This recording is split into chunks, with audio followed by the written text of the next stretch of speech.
Сәлем достар, бүгін біз 10 минутта дайын болатын сметаник пирогын дайындауға кірісеміз. Бізге керегі ұн, қаймақ 20%, қант 100 грамм, жұмыртқа 4 штук және де разрыхитель мен сары май. Сары май бізде 82%, біз оны микроволновкада ерітіп аламыз. Еріген сары майдың үстіне бір жұмыртқа саламыз. Одан кейін құмшекер саламыз. Оның үстіне разрыхитель шай қасықпен бір қасық саласыздар. Және бәрін жақсылап дұрыстап араластырып аламыз.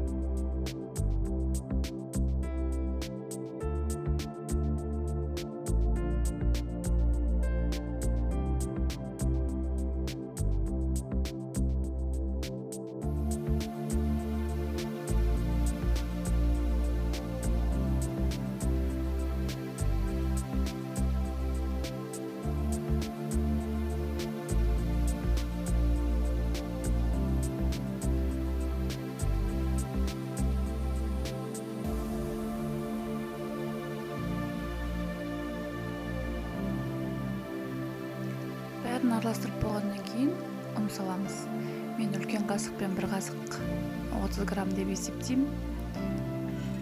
Бізге керегі 250-280 грамм.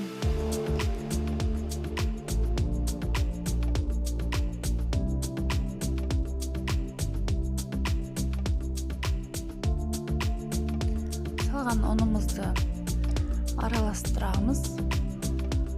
Бірінші вилкамен араластырып аламыз да, кішкене қоюланғаннан кейін қолымызбен илейтін боламыз. Өте жұмсақ қылып илейміз.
Видеода көріп тұрғандарыңыздай жұмсақ әрі нәзік қамыр дайын болды. Оны ыдысымызға бір келкетіп орналастырамыз. Қамырымыздың екі бөлікке бөліп аламыз алдымен.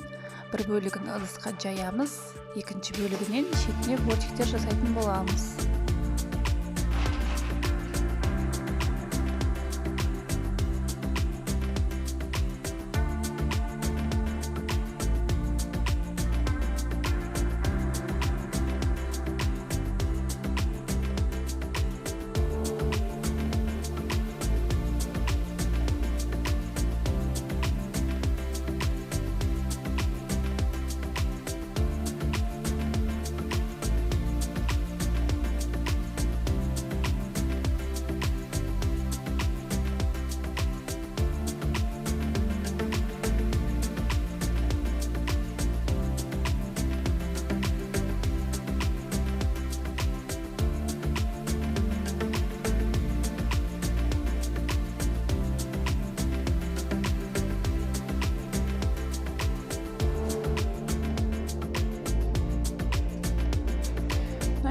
Қамырымызды шетке алып қоямыз да, оның салмасына, начинкасына кірісеміз. 20% қаймақ, 60-70 грамм құмшекер және 3 жұмыртқа. Осының бәрін жай ғана вилкамен араластырып аламыз. Осы 3 құрамды жай ғана араластырамыз. Бәрі бір-бірімен біріксе болды, дайын деген сөз. Қатты араластырудың қажеті жоқ.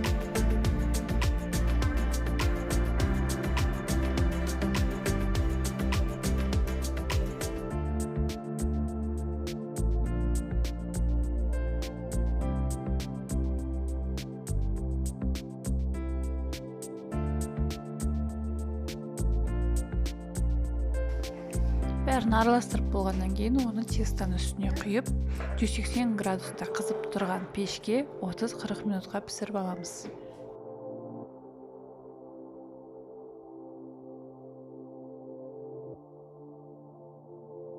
Пирог піскеннен кейін салқын жерге қойып суытып аламыз да, үстіне шоколадты ұнтақтап себеміз. Әркім өз қалауынша сәндесе болады.